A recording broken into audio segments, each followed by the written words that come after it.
Good evening, everyone. I hope my screen is visible and I'm audible too. Yes, it is. All right. Thank you for the confirmation, sir. So, guys, I would like to welcome you all in our today's demo session of our online HR training course, right? In this course, we offer three modules, in which the first module is of statutory and the legal compliances, in which we cover up major labor laws of India, like Provident Fund Act, ESI Act, payment of bonus act, payment of gratuity act, then the minimum wages act, maternity benefit act. So these acts we cover up in the first module, that is of the statutory and the legal compliances, and we focus on the both areas of conceptual and the practical working areas of these acts. So that is the statutory and the legal compliances, module 1. Second is the compensation and benefits, in which we discuss about the CTC structuring, understanding their components, then calculation of the CTC gross net salary, payroll management, income tax calculation. We have a dedicated session for the income tax calculation. Then the calculation of the professional tax, labor welfare fund, loss of pay, overtime payment, leaves and holidays, full and final settlement. And there are many more things that we discuss in the compensation and benefits module. That is module 2.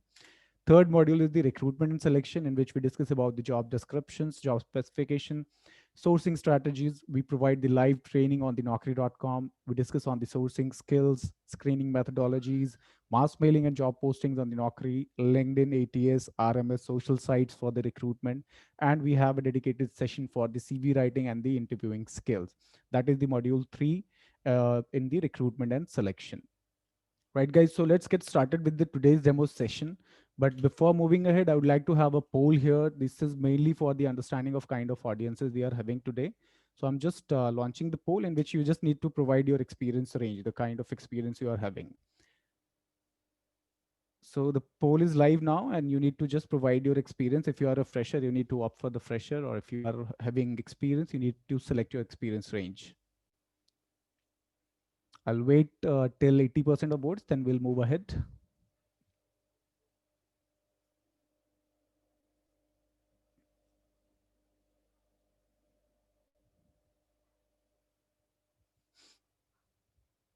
Okay, so we have got 85% of votes till now, in which the majority is again of freshers, 86% are fresher, and the rest are the experienced. Thank you so much for providing your inputs, guys. I'm just ending the poll and moving with the today's demo session.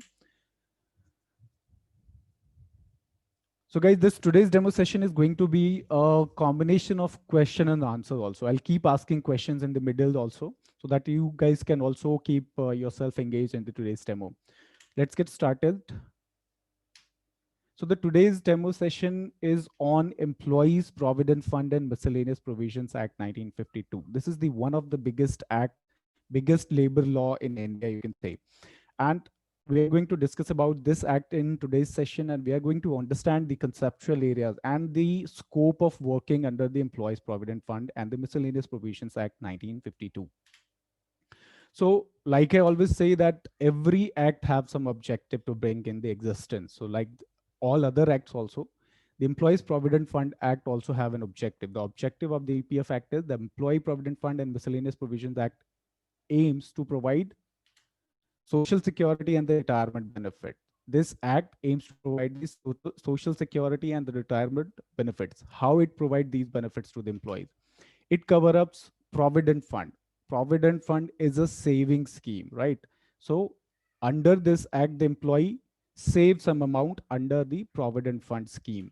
Another one is the superannuation pension. So this is a retirement benefit which is available under this act. Once the employee reaches the age of superannuation, that is of 58 years, they start getting a monthly pension from the EPFO.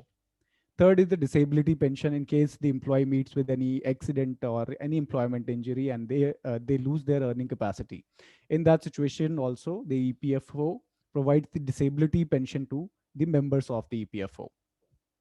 The next one is the family pension. Now this pension becomes active in case of death of employee. In case employee dies because of the employment injury, the EPFO provides the family pension to the family members of the deceased person. The next one is the deposit link insurance. This is an insurance provided by the EPFO, and this again becomes active in case of death of the member. Once the employee dies, this deposit link insurance is given to the family member of that deceased employee. So these all are the benefits which are provided under this act, and all these benefits we are going to discuss in detail in the coming slides. So we have discussed the objective of the act. Now let's understand the applicability, that how this act becomes applicable to any organization or any company.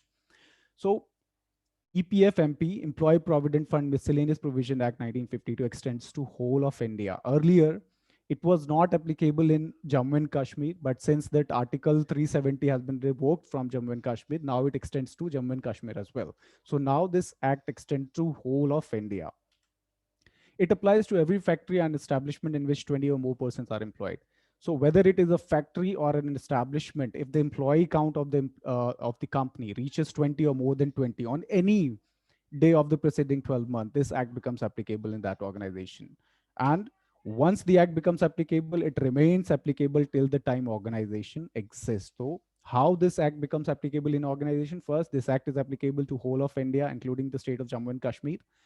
Then it applies to every factory, whether any premises where the manufacturing is happening with the aid of power, that is called the factory. Establishment, where the commercial activity is being happened, so that is called the establishment. So whether it is a factory or an establishment, if the employee count of that organization reaches 20 or more than 20 on any preceding 12 months, on any day of the preceding 12 months, this act becomes applicable in that organization. Once it becomes applicable, it remains applicable irrespective of the number of employees. Even if the employee count of that organization goes below 20, this act will remain applicable. So this is the applicability criteria of the Employee Provident Fund Act. So like we have discussed in the beginning only that this act have some objective to provide the provident fund. This act is also providing the retirement benefit. It also provides the insurance scheme. So how these benefits are provided? So these benefits are provided under three schemes, right? The first scheme is the Employee Provident Fund Scheme 1952. This is a saving scheme extended by the EPFO. If you focus upon the name of this act, that is Employees Provident Fund Miscellaneous Provisions Act. So when this act came in existence, this came with only one of the scheme, that is Employee Provident Fund Scheme 1952. Then what is miscellaneous provision? Going forward, they have added two more schemes in this act. The another scheme was Employee Pension Scheme 1995, and the another one was Employee Deposit Link Insurance Scheme 1976. So the Employees Provident Fund Scheme 1952, this focus on the savings of the employee so that they can save some amount for their retirement times, right? So this is a saving scheme.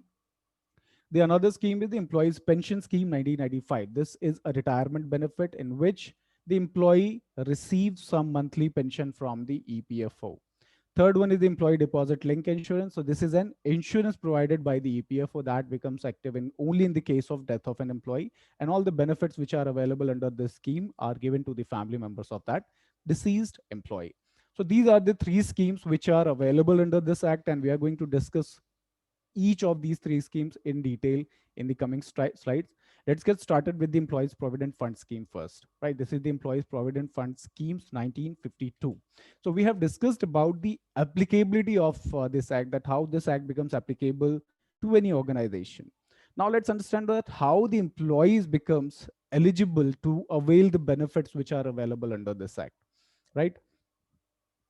So all employees employed in an establishment includes employees employed through contractors, daily rated, piece rated, temporary, casual, etc., drawing monthly wages. That monthly wages is basic and DA up to rupees 15,000 per month are eligible to get registered under this act and to avail the benefits which are available under this act. So all category of employees except the apprenticeship, all those who are apprentice are not covered under the definition of the employees under this act. So all category of employees, whether the employee is a regular, permanent, doing part-time work, or piece rated or temporary, casual, all category of employees who are drawing basic and DA equals to or less than rupees 15,000 per month, they are eligible under this act to avail all the benefits which are available under this act. Now, coming to this eligibility criteria, the question comes up that now the second poll is related to the question which comes up from this eligibility criteria, right? Which provides the benefit and eligibility to those who are drawing basic and DA up to rupees 15,000 per month. So the next poll is that employees drawing monthly basic and DA more than 15,000 per month are not eligible for PF. So this the employee who are drawing basic and DA less than or equals to 15,000 per month, they are eligible for the PF. What happens with those who are earning more than that? Basic and DA more than 15,000 per month. So the next question, next poll is about that only. The options are, so here is the statement that employees drawing monthly basic and DA more than rupees 15,000 per month are not eligible for PF. So you need to answer whether this statement is true or false. Those employees who are drawing monthly wages basic and DA more than rupees 15,000 per month are not eligible under the PF Act to avail the benefits. You need to answer whether the statement is true or false. The poll is live now. You can provide your inputs. I'll stop the poll at 70 to 75%. The statement is employees drawing monthly basic and DA more than rupees 15,000 per month are not eligible under the PF Act to avail the benefits. You need to specify whether this statement is true or false. I've got 64% of votes till now. I'm just waiting for your inputs, guys. We'll end up the poll at 70. Okay. So the majority, I've reached to 72% now, finally, 75%. So the majority have answered that the statement is false, right? Those employees who are drawing basic and DA more than 15,000 per month are also, according to them, are also eligible for the PF. So yes, that is the correct answer. Not 100% correct that it is that all those employees who are drawing more than 15,000 are eligible for PF. Now there are few cases that needs to be understood while checking the eligibility of an employee, right? Whenever any new employee joins the organization, there are few things that you need to check the eligibility of the employee. What are those things? So now let's discuss about that. Eligibility cases. There are two cases that we need to check whenever an employee joins in your organization. So on which wages we check the eligibility? We check the eligibility of an employee on basic and DA, right? So there are two cases. Employees drawing basic and DA up to rupees 15,000 means less than or equals to rupees 15,000, or another case would be those employees who are drawing basic and DA more than rupees 15,000 per month. So let's first understand the first case where the employees are getting basic and DA up to rupees 15,000 per month. Now, whether the employee is a new employee or an existing, when I'm saying new employee or an existing means the employee is already a member of PF in the previous organization. So whether the employee is already a member of PF from his previous organization, or whether the employee is a new employee and he's not a member of PF at current, and if their basic and DA is less than or equals to rupees 15,000 per month, it is must that you need to register that employee in EPFO. Till the time employees basic and DA is less than and equals to rupees 15,000 per month, it is must to register them under EPFO because they are 100% eligible for the EPFO benefits. Now the second case comes up. What happened with those employees who are earning basic and DA more than rupees 15,000 per month? Now, in this case, we need to check two things. First, you need to check whether the employee is already a member of PF or not. That is the second thing. So if the member who is being the new employee who is coming to your organization, if that person is already a member of PF, means he was already a member of PF in his previous organization. In that situation, it becomes must that you need to register that employee. That employee is still eligible for the EPFO. So like the applicability, once the act becomes applicable, it remains applicable in the organization. Same goes for the eligibility of employee as well. Once become a member, will remain a member till the time of their retirement, right? So if the person who is getting basic and DA more than rupees 15,000 per month, if he was earlier a member of PF in his previous organization, it becomes must to register that employee under EPF.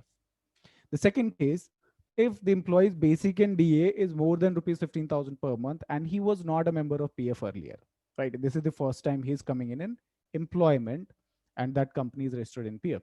So in that situation, the employer have a choice that whether they want to register that employee in EPF or want to exclude them from EPF. Right. So these are the eligibility cases that we need to check whenever a new employee joins in your organization. And if you want to register them in PF, you need to check all these possibilities for their eligibility. Right. If the basic NDA is less than and equals to 15,000 per month, it is must to register them in PF. If it is more than rupees 15,000 per month, you need to check whether the person is already a member. If already a member, it is must to register them in PF. If they were already not a member of PF or in their previous organization, you have the option to either register them in PF or exclude them. This happens on the mutual agreement of the employer and employee both, right? So these are the eligibility cases.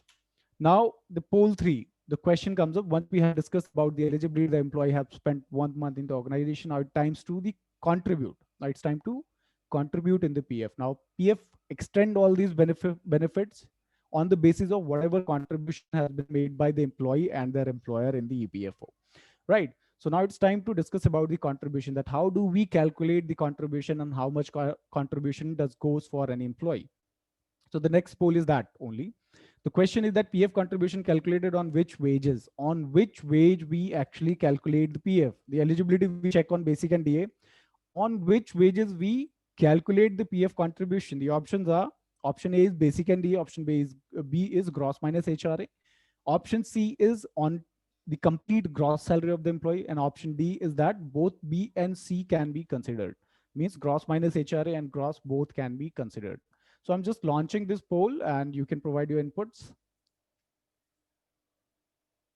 The question is that on which wages we calculate the contribution, PF contribution. The options are basic and DA, gross minus HRA, gross, or gross minus HRA and gross both can be considered. Okay, I've got 65% of votes till now, 68%, 74. All right, so this has happened first time that I have got the least votes for the gross salary. So majority is saying that we calculate the PF on basic and DA.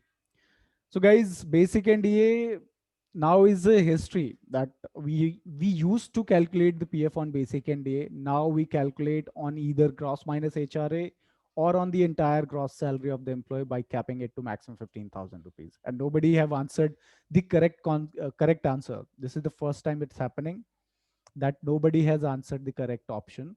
The option B is correct, that nowadays both B and C are applicable. Like some of the employers are calculating PF on gross minus HRA and some are calculating on the gross salary. Now let's have an understanding why there is that much confusion, that on which wages we need to calculate the PF. Let's understand that. So the PF wages calculation contribution, this confusion started after the Supreme Court's judgment that came in year 2019. Like before Supreme Court's judgment, we used to calculate the PF contribution flat on basic and DA of the employee. Whatever is their basic and DA, we used to calculate the 12% of employer and employee both on basic and DA. But post that Supreme Court's judgment, after that Supreme Court judgment, the employers got divided in two categories. First category said that we will calculate and contribute PF on gross salary minus HRA, saying that the HRA is a reimbursement that we are paying our employee for the rent. And the another category have said that we will contribute on entire gross salary because we do not want to take any risk with the compliances. And the category has been divided in these two parts. So since then, this you may see some of the companies are calculating PF on gross salary minus HRA or on the entire gross salary. Now with all these calculation methods, the capping is always there. An option to cap the PF contribution at maximum 15,000 is available for all these cases. Even if you are calculating on basic and DA, you can cap it at maximum 15,000. Even if you are calculating on gross salary minus HRA or gross salary entire, you can cap it at maximum 15,000 rupees. Now, why this confusion? Why the confusion of calculating PF on either gross minus HRA or gross salary has been arised after the Supreme Court's judgment? Let's have an understanding of that in the coming slide. So before going to the judgment of the Supreme Court, we need to understand the source of dispute, that from where this confusion has been arised, that the Supreme Court has to interfere in this, and the Supreme Court had to provide a judgment on the PF wages, from where this dispute has arisen. Let's understand that. So that answer is there in the PF Act only. In PF Act, there are two sections which are the major source of this confusion. Section 2 of the PF Act and the Section 6 of the PF Act. Section 2 of the PF Act, which defines the basic wage. Section 2 of the PF Act defines the basic wage. And what is the definition? Basic wages means all emoluments which are earned by an employee while on duty or leave or on holiday, with wages in either cases in accordance with the term of the contract of employment, and which are paid or payable in cash to him, but does not include the cash value of any food concession, dearness allowance, HRA, overtime allowance, bonus, commissions, etc., any presents made by the employer. So the definition of basic wages says that it includes all the emoluments which the employee earns. So it means that entire salary of the employee, which includes the basic and other allowances as well, is called the basic salary, right? So basic wage means the gross salary. According to this definition, the employee's gross salary, which include the basic plus gross salary plus allowances, is the basic salary, right? What basic salary does not include? It does not include the cash value of any food concession. Dearness allowance is not the part of basic salary, and bonus, commission, overtime allowance, these are not the part of basic salary. Any gift or presents given by the employer to their employee is not the part of basic salary. So this is the definition of the basic wage. On the basis of the definition, the employer have derived a component named as basic wage, and they have started calculating PF on the basic salary, which is completely wrong, right? Now let's understand the section 6. Section 6 of the PF Act discuss about the contribution and the matters. Like, this section tell us that on which components we need to calculate the PF, right? This tells about the definition. It is only telling us the definition. It does not say that this and this means the cash value of any food concession, dearness allowance or bonus or the present made by the employer are excluded.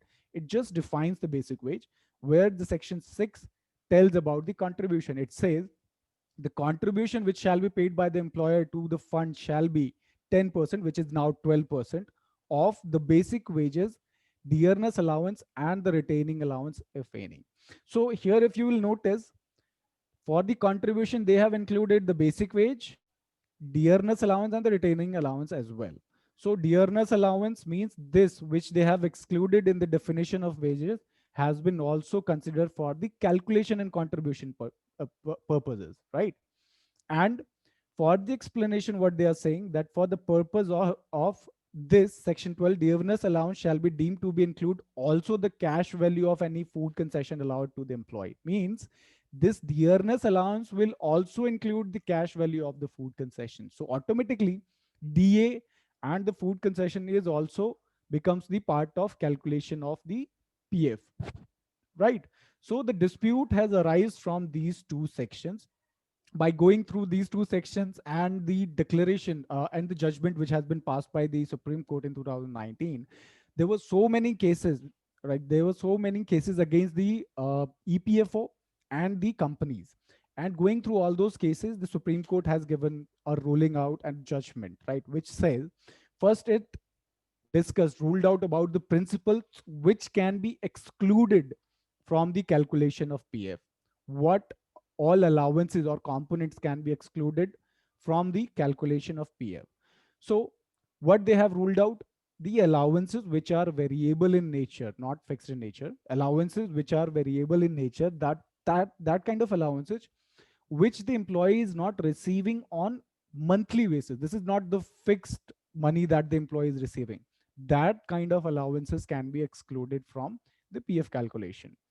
Allowances which are linked to any incentive for production resulting in the greater output by an employee can be excluded from the EPF calculation. Allowances which are not paid across the board of all employees in a particular category, means allowances which are not common for all employees, can be excluded from the PF calculations.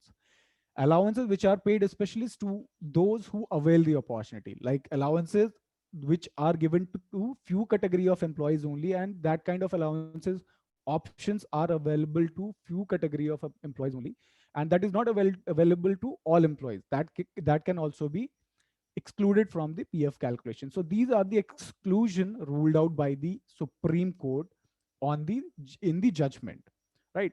Now, this is the exclusion. What they have finally concluded in their judgment, what Supreme Court has concluded that all allowances which are under question are PF wages. So allowances, like in that judgment, there were so many companies which are in question, and there are so many allowances which are in question. So all those allowances, they've said that all those allowances which are under question are the PF wages. Now, what are those allowances which are under question? Any allowance that you can think of, all those are allowance are under question, whether it is conventional allowance, medical allowance, HRA, or a special allowance project. All those allowances were under question under this, under that judgment, right? Salary components examined by the authorities concluded that the allowances were in question were essentially a part of basic wage, camouflaged as a part of allowances to avoid the PF contribution. So, whomsoever have examined the salary structure of those disputed companies have found out that all those allowances which the companies are giving to those employees are normally the part of their basic salary only, right? The companies have intentionally camouflaged those allowances to reduce their PF cost, right? So they intentionally break the salary of the employee to reduce their PF cost. And usually those allowances are the part of their basic salary only, because they are getting the basic and all those allowances fixed on every month. There is no deviation in their salary on the basis of the components of their salary. They are getting all those components on regular basis every month. So this is something that has been done intentionally by the employers to avoid the PF cost, right? This is the second conclusion made by the EPFO. Third was, there were no material placed by the employers to prove the above for the exclusion. The companies which were in the dispute, who have appealed in the Supreme Court regarding the judgment of the EPFO, what they were not able to prove that these above exclusion were applied on any of those allowances. They were unable to prove that allowances which they were saying that are not the part of the basic salary or the part of PF calculation, they were unable to prove that the above these above exclusion, they were unable to prove that whether these allowances are variable in nature, or the allowances were linked to any incentive of the production resulting in the greater output. So they were unable to prove these parts for those allowances. So hence, Supreme Court relied on the findings of RPFC, Regional Provident Fund Commissioner. Appeals by the employers dismissed, and appeal by the Regional Provident Fund Commissioner has been allowed. So all the appeals made by the companies in that judgment has been dismissed, and EPFO's appeal has been approved. So hence, after this judgment of the Supreme Court, every company have started either calculating PF on gross minus HRA or entire gross salary by capping their calculation on maximum 15,000 PF wages to avoid any kind of statutory problems in the coming days, right? So this is the reason why now we calculate PF on either gross or on gross minus HRA of the employees. So that is the main reason. This happened because of the Supreme Court's ruling in 2019. Now the next poll we are having here, the question is, which option is correct for the employer and employee's contribution in the PF considering the total cost? So we have discussed on the component that on in which component we need to contribute. Now let's discuss about the rate of contribution, by which rate of contribution we calculate the PF. Now we all know that employer employee both contribute in PF, right? What is the rate of contribution? So question is related to that only. The options are: option A is employer employee both contribute 12% of PF wages. Option B is employee contribute 12% and employer contribute 30% of the PF wages. Option C is employer and employee both contribute 13% of the PF wages. So I'm just launching this poll, and please provide your inputs, guys.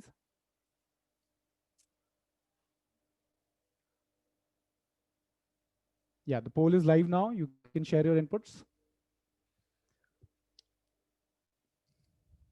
Which option is correct for the employer and employee contribution in PF?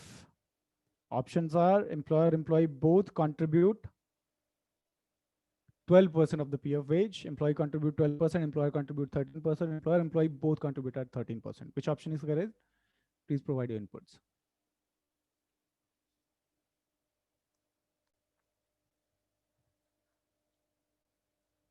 Okay, we have got 72% of votes till now, in which the majority is saying 78% reached. Okay, so the majority is saying option A is correct. Employer and employee both contribute 12% of the PF wages. This is the majority, which is saying 27% are saying employee contribute 12% and employer contribute 13%, and only 4% are saying that employer and employee both contribute 13% of the PF wage. So guys, option B is the correct answer here. Employee contribute 12% and employer contribute 13% in total. Will not say contribute, but 13% is the total cost of the employer, in which the correct answer is that employer employee both contribute 12%, but the employer contributes extra 1%. That extra 1% goes in the EDLI and the PF admin charges. 0.5% in the EDLI and 0.5% in the PF admin charges. So that 1% is also the cost for the employer, right? So that is why the employer's total cost is 13% of the PF wage. So the option B is the correct answer. Thank you so much for your inputs, guys. Let's move to the next question, next slide. Contribution in PF. Now let's understand the contribution. So like I said, the employee contribute 12%, employer contribute 13%. Now this 12% of the employee entirely goes in the provident fund. All these contribution, the contribution goes in the different schemes, right? There are 3 schemes which are available in this act: PF scheme, pension scheme, and the EDLI scheme.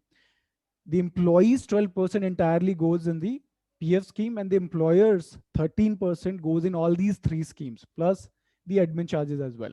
So let's understand the breakup of these contribution rates.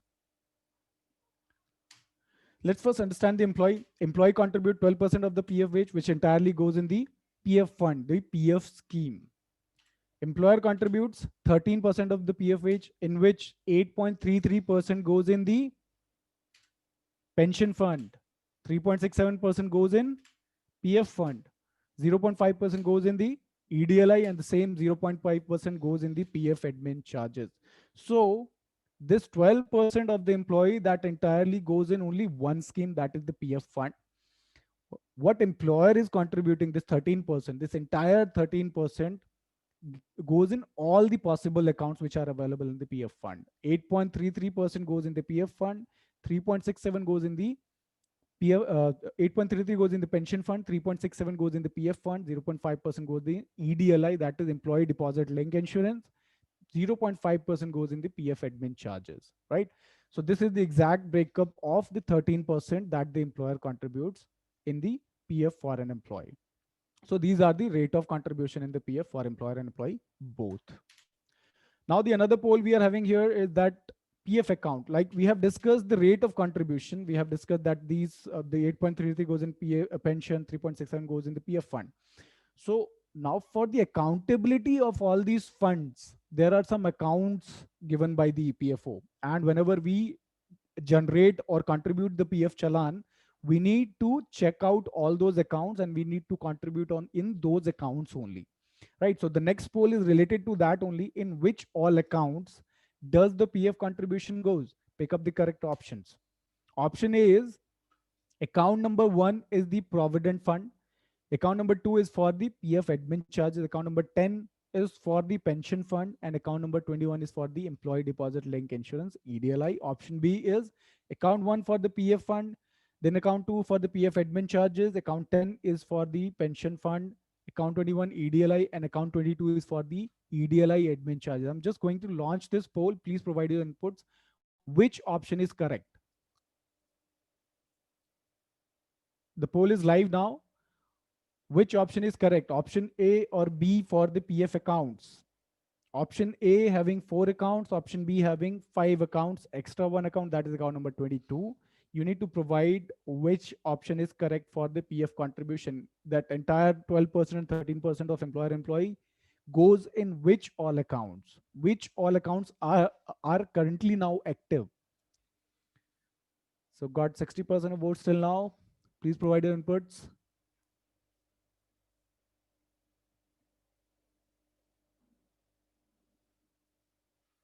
Okay, so we have got around 68% of votes, 70% of votes till now, in which that is a kind of clash, you can say. Option, like majority is 54%, that's saying option A, and 48% is saying option B.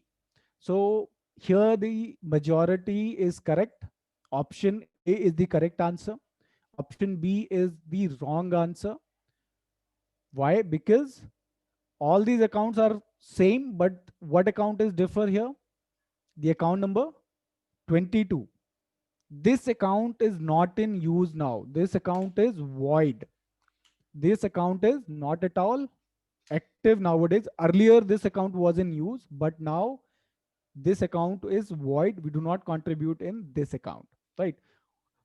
Nowadays, the active accounts are account number 1, account 2, account 10, account 21. Account 1 for PF, account 2 for PF admin charges, account 10 for the pension fund, account 21 for the employee deposit link insurance. So option A is the correct answer. Thank you for sharing your inputs. Let's move ahead. Like we have discussed that these are the 4 accounts which are currently active. Now, how the 12% and 13% of the employer employee gets contributed in all these 4 accounts. So account number 1, that stands for the employee provident fund scheme, right? In which the employee contributes the entire 12% of their PF wages and the employer contributes 3.67%. Like I said, employee contributes in account number 1 only, that is for PF scheme. He contributes only in the PF scheme. Rest for all schemes, employer is the one who is responsible for the contribution. So employee contributes 12% in the account number 1 and employer contributes 3.67%. Account number 2, only employer contributes 0.50%. Account 10, only employer contribute 8.33%. Account 21, only employer contributes 0.50%. So hence the employer contributes 13%, which goes in all these 4 accounts. Employer contributes only 12%, which goes in account number 21 only, right? In total, for an employee in a month, the total contribution from employer employee both is 25% of their PF wages. Right? These all are the accounts and the rate of contributions which goes in all these 4 accounts. Now, we have discussed about the PF contributions also. So now about the withdrawal. So if we are contributing, quite possible we may require to withdraw those amounts also. The PF provides the withdrawal option as well. There are 2 types of withdrawals which are available in PF. First is the PF advance withdrawal. Second is the full and final settlement. Let's first understand the PF advance withdrawal, in which conditions the employee can withdraw an amount in advance. So when I say advance withdrawal, means this condition when the employee can loan some amount from EPFO while working in a company, right? So there are 2 cases that the employee can withdraw. The first case is while working in a company for multiple reasons, the employee can withdraw the advance PF by filling form 31. Nowadays, the employee EPFO have provided another option for those who have resigned from their companies, and if they require, they can withdraw the PF advance up to 75% of their PF wages, right? After 30 days of their resignation by filling form 31. Earlier, this option was not available. After resignation, PF advance withdrawal was not available. They had to wait at least of 60 working days for the full and final settlement of their PF accounts, right? But now this option is there that they can withdraw up to 75% of their PF funds by filling form 31 after 30 days of their resignation. So these are the cases of the advance withdrawal. Now there are multiple reasons, like this is a very important section, the PF advance withdrawal while working. There are multiple reasons for which the employee can withdraw the PF advance amount. And for all the reasons, there are some eligibility criteria and the amount limits also, that how much amount they can withdraw for which reasons. That all those reasons we are going to discuss in detail in our actual sessions of the course, right? In this 1 hour of this demo session, it is not possible to discuss all those cases, but we'll discuss all these cases in the actual sessions of the PF Act in the course. The second one is the full and final settlement, when the employee can withdraw the complete amount of their PF fund and the complete amount of their pension fund as well. But full and final settlement, when the employee can settle their PF accounts in full, which are the cases when they can withdraw their complete PF funds. The first case is of resignation, when the employee leaves an organization, resigns from an organization. There is a wait period of 60 days. They had to wait for 60 days from the resignation. After 60 days, they can withdraw complete PF fund by filling form 19, and they can withdraw the complete pension fund by filling form 10C. So the entire PF fund and the pension fund they can withdraw after resignation after the wait period of 60 days. Second option is of retirement. Once employee reaches the age of superannuation, they can withdraw their entire amount of provident fund by filling form 19, and they cannot withdraw their pension fund, but they can start their monthly pension by filling form 10D. That is the case of retirement. Third case is of death, when the employee dies because of an employment injury. In that case, the entire benefit goes to the nominee or the legal heir of that employee, and they can claim all this benefit by filling form 20. Right. So these are the withdrawal conditions, withdrawal benefit which the EPFO provides. We are going to discuss all these things in detail in the actual session, because this is in the short. We'll discuss all these things in the detail, all the withdrawal conditions for the full and final and the advanced both. The PF scheme we have covered almost. The PF scheme is the biggest scheme under this act. The another two schemes are the employees pension scheme and the employee deposit link insurance. So we are just going to understand the pension and the deposit link insurance in the brief. So this is something which is related to the employee pension scheme, the poll here. The question is, an individual who joins PF after 1st September 2014 and his/her basic and DA is more than rupees 15,000 per month can be a member of pension scheme.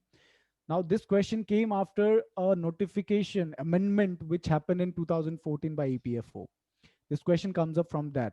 You just need to answer this question in yes or no. I'm just launching this poll and you can provide your inputs. Then we'll discuss that what exactly is the situation of this. The poll is live now. Any individual who joins PF after 1st September 2014 and his/her basic plus DA is more than rupees 15,000 per month can be a member of pension scheme. Options are yes or no. After 2014, any individual whose basic and DA is more than rupees 15,000 per month can be a pension scheme member. Yes or no? We have received 56% of votes till now. 66. All right. So the majority is saying yes, that the individual can be a member, and only 10% are saying no. So here only 10% are correct, 90% are wrong. Guys, anyone who joins EPFO after September 2014, and if their basic NDA is more than rupees 15,000 per month, they cannot be a member of pension scheme. In that amendment, they have increased the PF wages from 6,500. That was the first change. Second change was about the PF limits, this pension limit, in which they have excluded those employees from being the pension scheme member whose basic NDA is more than rupees 15,000 per month. We'll discuss this notification in detail in the actual sessions of our classes of the PF Act. Moving ahead. So, like I discussed in the pension scheme also, there was some eligibility criteria to become eligible for the PF scheme. Now let's discuss about the eligibility condition of the pension scheme. What are the eligibility conditions of the employee by which the employee can start getting their monthly pensions? So the eligibility criteria are: the age of the employee should reach about 58 years, and they must have at least 10 years of service. So the employee, if the age of the employee has reached 58 years and they have rendered at least 10 years of services, they are eligible to start their monthly pensions. What kind of benefits are available in the pension scheme? The withdrawal benefit is always there in the pension scheme. Also, they can withdraw the pensions fund by filling form 10C. They can apply for the scheme certificate and they can start their monthly pension. So all these three benefits are available under this employee pension scheme 1995. This is the last, I think the second last poll we are having here. Can a PF member continue to be a member of pension scheme after attaining the age of 58 years? So if the employee has reached the age of superannuation, that is of 58 years, can they continue to become a member of the pension scheme? So the options are yes or no. If your answer is no, if the answer is no, what happens with the employer's share of 8.33%? Because the 8.33% the employer shares in the pension scheme. So if the employer cannot continue to remain the member of the pension scheme, what happens with that share? The options for this question is 8.33 of the pension fund becomes void and the employer stops this contribution. Option B is member will get the 8.33 in the PF fund. So I'm just launching this poll. This poll consists two questions. You need to answer both of these questions. Just launching this poll and provide your inputs. Yeah, the poll is live now. Can a PF member continue to be a member of pension scheme after attaining the age of 58 years? Yes or no? If the answer is no, what happens with the employer share of 8.33%? You all can share your inputs, guys, whether you are providing right answer or wrong answer. Please share your input so that we can have an idea.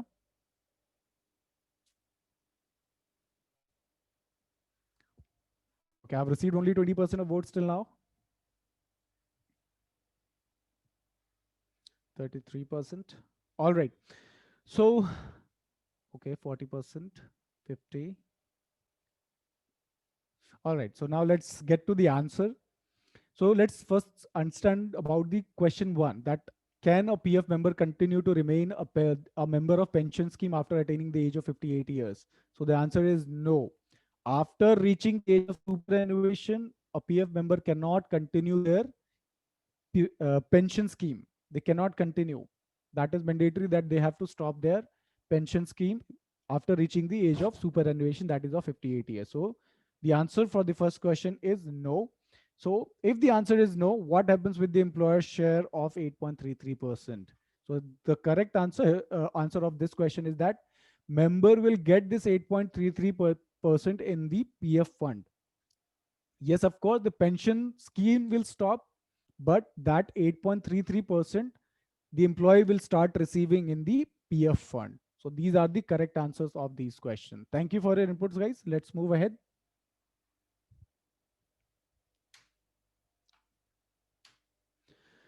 Now, this is the last scheme. And this scheme also, just for a brief, we are going to understand that is the Employee Deposit Link Insurance Scheme 1976. Employee, this is the main objective of EPFO behind this scheme was to ensure that the family members of the employees get the financial assistance in case of death of the member. The insurance cover depends upon the salary drawn in the last 12 months of the employment before death. EDLI contribution, only the employer contributes in this scheme at the rate of 0.5% of the PF wages, subject to a maximum of rupees 75 per month. Right, like I said, these schemes become active only in case of death of an employee, and all the benefits which are available under the schemes are extended to the family members of that deceased employee, right? Whatever amount would be given to that deceased employee's family would depend upon the salary drawn by the employee in the previous 12 months before the person has died, right? So the amount which would be given as an insurance amount to the family members would depend upon the salary of the employee of previous 12 months, right? The contribution of EDLI, only the employer contributes with the rate of 0.5% of the PF wages, subject to a maximum of rupees 75%. More than 75% of contribution is not allowed under EDLI. This is the employee deposit link insurance. In detail, we are going to discuss in the actual sessions. The question, this is the last poll here related to this only, employee deposit link insurance. The question is that what is the maximum limit of EDLI benefit? The options are 7 lakh, 6 lakhs, 4.5 lakh. What amount in maximum the employee's family will get in case of the death of the employee in the EDLI benefits? So I'm just launching this poll. Please provide your input. What is the maximum limit of EDLI benefit the employee's family member can get? The options are 7 lakhs, 6 lakhs, 4.5 lakhs. Which option is correct? Got 63% of votes, 66. We'll stop at 70. Reach 70, okay. All right, so the correct answer is 7 lakhs, guys. Recently, earlier it was 6 lakhs. The maximum limit till you can say July was 6 lakhs, but in August only there was an amendment in which the maximum limit of EDLI has been increased to 7 lakh rupees and the minimum benefit is 2.5 lakh rupees under the employee deposit link insurance, right? So that is the maximum limit which is available under the EDLI. Thank you for inputs, guys. I'm just ending this poll. Majority have answered 6 lakhs. That is the incorrect answer. Only 25% have answered 7 lakh. That is the correct answer. 33% have answered 4.5 lakh. All right. So for the today's demo session, we are done now. We have discussed almost everything. PF Act, PF fund we have discussed in detail. Pension and EDLI we are going to discuss in detail in the actual sessions, right? Topics to be discussed during the course. In the actual sessions of this course, what we actually discuss, we discuss all these things of all these three schemes: eligibility, contribution, calculation, benefits, withdrawals.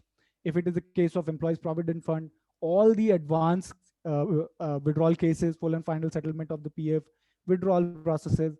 If it is a case of pension scheme, we discuss about the eligibility, contribution, benefit, withdrawal, pension scheme certificate, pension applicability, age, wage, service tenure, pension calculation, application process. Then employee deposit link insurance, eligibility, contribution, maximum and minimum benefit with calculations, benefits, who can claim this benefit, application process by nominee and the legal heir both. These things we'll discuss in the actual session in detail. And the most important thing that we are going to discuss in the actual sessions of our course are the practical activities which are done in the PF Act. That the first and the major important thing is the monthly ECR, electronic challan return, monthly ECR generation. How to generate the challan, contribute and prepare and pay the challan through the EPFO portal. That all thing we'll discuss in the actual sessions. Then the member registration, UN generation, individual and bulk, KYC update and approval, individual and bulk, member details modification, member exit, individual and the bulk, damages, and the interest payment, 7Q by 14B, digital signature, registration and the renewals, approval of the KYC, registration, changes, exits, etc. All these things we'll learn in the practical basis, how exactly we do all these things from the EPFO portal. We'll do it live in the EPFO portal. I mean, we'll understand through that only. So we are done for today's session, guys. If you guys are having any question, you can now unmute your mics. You can ask your question. You can leave your question in the chat sections as well. These are the contact numbers of ours. First number belongs to me. Second number belongs to Anil sir. Right. These are the three modules that we are offering: statutory and the legal compliances, compensation benefit, recruitment selection. Charges for all these three modules is 1,500 rupees each. If you opt for all these three modules, you'll get an extra discount of 1,000 rupees and the total cost will become 3,500 rupees only. Hello. Yes, please ask a question. These are some of the appreciations shared by our students, ex-students, you can say. These are the webinar. This webinar we have done with the Aligarh Muslim University on the topic of compensation and benefits management. This is the webinar done in the Shri Siddhivinayak Institute, again for the compensation benefit management. These are some of the testimonials given by our students.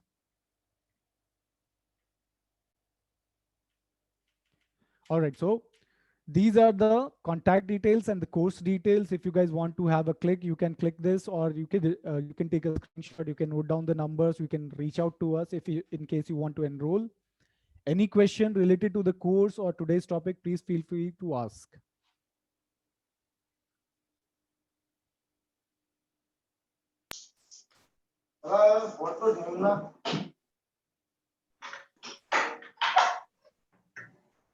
Hello. Any questions, guys? Yes, please. Hello. Yes, please ask your question. You're audible. Yes, very good evening. Thanks for your presentation. I just want to get clarified. Employee joined after September 2014 is not eligible for pension scheme. Not employee joined after 2014. Employee who joined after 2014, and if their basic and DA is more than rupees 15,000 per month, they are eligible for the pension scheme. Okay. If the basic is below 15,000, they are eligible for that. So if that is so, still the employee, they are just contributing to the pension fund only. Only in the PF fund. No, pension also they are just contributing it. Where? No, in the organization, I just heard that after a person who is earning more than 15,000, they are just contributing into the pension fund also. No. If it is the first time of employment, this is applicable for the first employment. In case the person who is joining EPFO for the first time, right? Earlier he was not a member of PF, right? Okay. But if the person who was already a member of PF, if they are withdrawing basic NDA more than rupees 15,000 per month, in that case, they are eligible to get the pension scheme also after 2014 as well. No, one second, I just clarified. Basic Ha. plus DA greater Ha. than 15,000. Ha. They don't want to go for pension fund. They don't want, they are not eligible for the pension fund if, Okay. if it is the first time employment of theirs. Okay. If such a case, Ha. already some amount has been deposited into the pension fund, whether it can be withdrawn or can be settled. Yes, that can be settled. If it is the case, that can be settled. The employee can request that this has happened by mistake, Okay. or they can apply to the regional PF office by filling Form 10C, and they can withdraw that amount. Okay. One more thing. If there is it clearly mentioned that we don't have any pension kind of activity going after a person who joined after 2014. 2014. So it is, they are clearly stating it. Yes, yes. You just need to go through that notification which has been passed in 2014, and it clearly states that. Okay. There are a few things that you need to consider. It's not just like that employee joins after 2014 are not getting the pension benefit. There are cases like employee joining after 2014, if it is their first time employment. Earlier, they were not the member of PF, right? And their basic NDA is more than 15,000. Only in that case, they are not eligible. If the person was earlier a member of PF, and if now they are joining after 2014, and if they were member of PF, they were member of pension scheme also. In that case, even if the basic NDA is more than 15,000 per month, they will get the pension benefits. Okay. So if a person just wrongly uploaded to the pension fund, whether the system will calculate the interest percentage of 8.5? Sorry? Hello, am I audible? Yes, sir, you're audible. Mr. Ganesh, the tool number belongs to us. Currently, we would appreciate if questions comes regarding the course or the demo which we have taken. We would love to discuss with you in detail. You can take your number. In case you want, you can share your number as well. We would be calling you and we would discuss about the pension. But currently, I would request if we stick to the demo part or anything related to the course. Okay. Please don't take it otherwise, Mr. Ganesh. We would definitely reach out to you. Yeah, sure. I'll note it down. Thank you very much.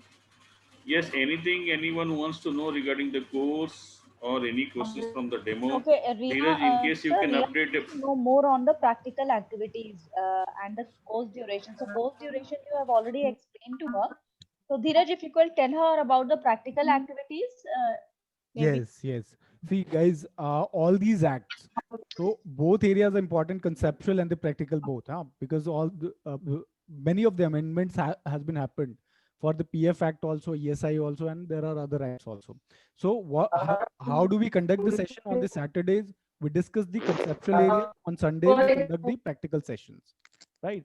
So in all the practical sessions, we tell about the ECR, PF ECR, ESI ECR, then giving the entire demonstration of the complete portal of ESI and the PF, annual returns, half-yearly returns, all those forms which are mandatory to be filled, all the registers which are mandatory to be maintained. All these things we discuss in the practical sessions of these acts.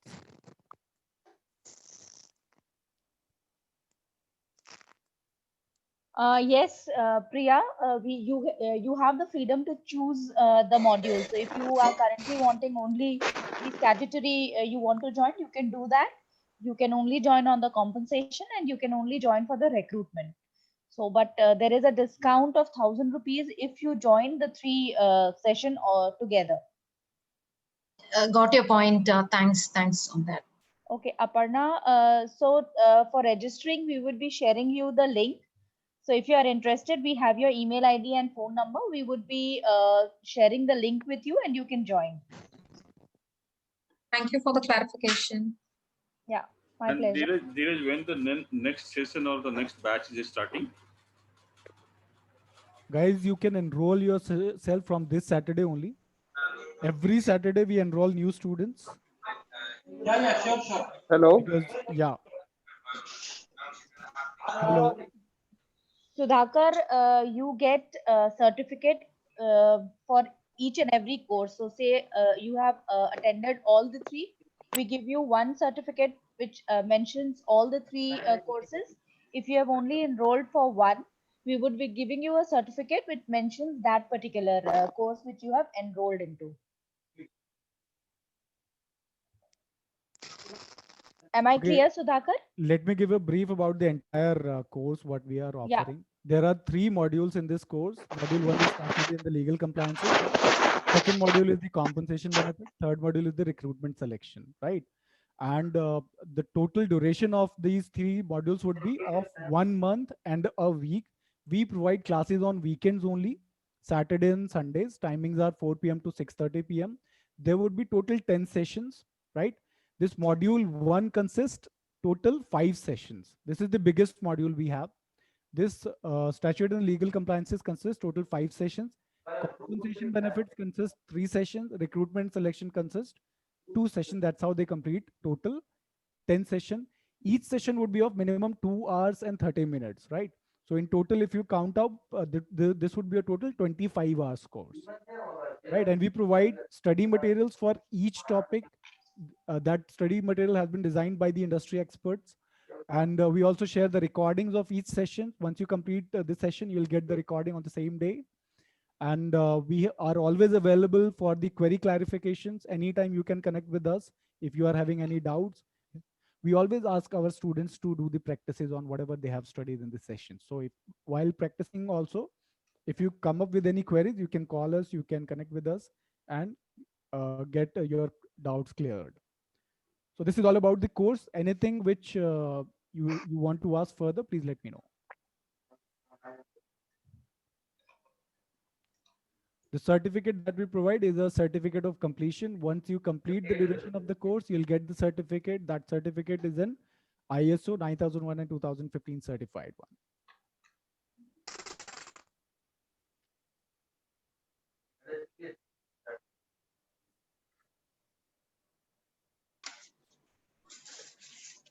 Hello, Yes. madam, I'm audible. Yes, yes, you are. Please go ahead. Madam, just interested to join this session. Yeah, sure. You are most welcome to Hello. join our session. So what is your good Yes. name, please? I'm Rajkumar Sharma.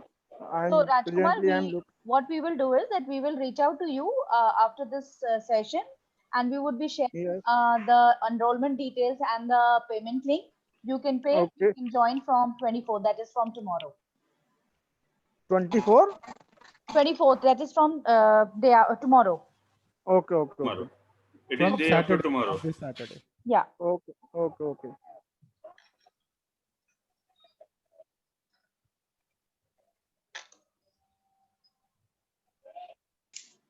Alisha, there you have a question that do we have placement after this course?